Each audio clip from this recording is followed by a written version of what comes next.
Hello, good morning. I hope you were, hello. My name is Rachel Rose, and I'm the music director here at Trinity in the Woods. When I first began thinking about what I wanted to share for our Black History Minute this morning, I thought I might talk about spirituals, or composers, or perhaps a particularly notable Black composer. But as I sat with it and as I listened, what kept rising for me was not just the music, but the language inside the music. African American spirituals were born in the crucible of slavery. They were not simply songs of sorrow. They carried sacred survival wisdom. They were theology forged under terror. They were coded maps. They were communal breath.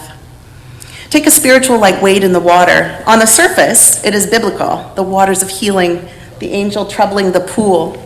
But beneath the surface, it carried instruction. Wade in the water meant leave the path, step into the stream, let the water break the scent trail so the dogs cannot follow. The song was scripture and strategy at the same time. Or steal away to Jesus. Was not only longing for heaven, it was often an encoded call to a secret meeting, worship and resistance braided together. Spirituals held grief, yes, but they also held defiance, hope, strength, communal memory, and a refusal to disappear. And the language inside those spirituals, the way the words move and bend and stretch, repeat, and testify, is not accidental. It's rooted in West and Central African linguistic traditions that survived the Middle Passage. Call and response, rhythmic speech patterns, layered meaning, tone that carries more than dictionary definition, grammar that reflects ongoing action and communal relationship. What we now call African American Vernacular English, or AAVE, is not broken English, and it's not laziness, and it's not slang. It's a legitimate, rule-governed, historically rich language system recognized in the United States and the world with deep African roots and centuries of development in the United States. For generations, linguists labeled it inferior, incorrect, deficient, sort of like if you've ever heard the King's English or the Queen's English, insufficient, incorrect. Early academic linguists in the United States were overwhelmingly white, and those frameworks were shaped by white supremacist assumptions about what counted as standard English. And in the 1990s, the terms Ebonics was pulled into public discourse in ways that often mocked and diminished what is, in fact, a sophisticated linguistic tradition. But here is what many people do not realize. AAVE has consistent grammar rules. For example, the habitual be. When someone says, she be singing, that does not mean she is singing right now. It means she sings regularly. It indicates ongoing, repeated action. That's not incorrect. That's precise. The use of done. She done told you. That construction marks completed action with emphasis. It carries emotional and temporal weight.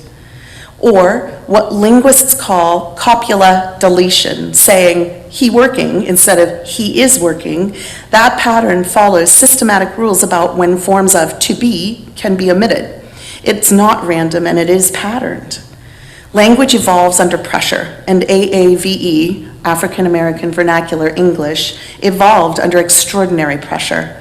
When people are forcibly stripped of homeland, literacy, family, structure, and safety, and still create poetry, theology, coded maps to freedom, and musical structures that reshape the world, that is not deficiency. That is brilliance under pressure. That is resilience speaking. That is genius. The very sounds some have criticized are the sounds that shaped jazz, blues, gospel, rock, hip-hop, and American speech itself. The cadence of preaching in many churches, the groove of popular music, the emotional vocabulary of American art.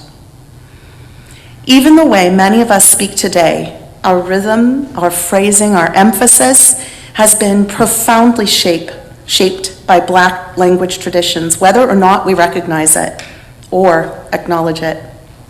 So when we sing a spiritual, when we hear, "Let my people go," when we feel the swell of call and response, when we encounter language that carries more than one meaning at once, we are standing inside a linguistic inheritance forged through resilience.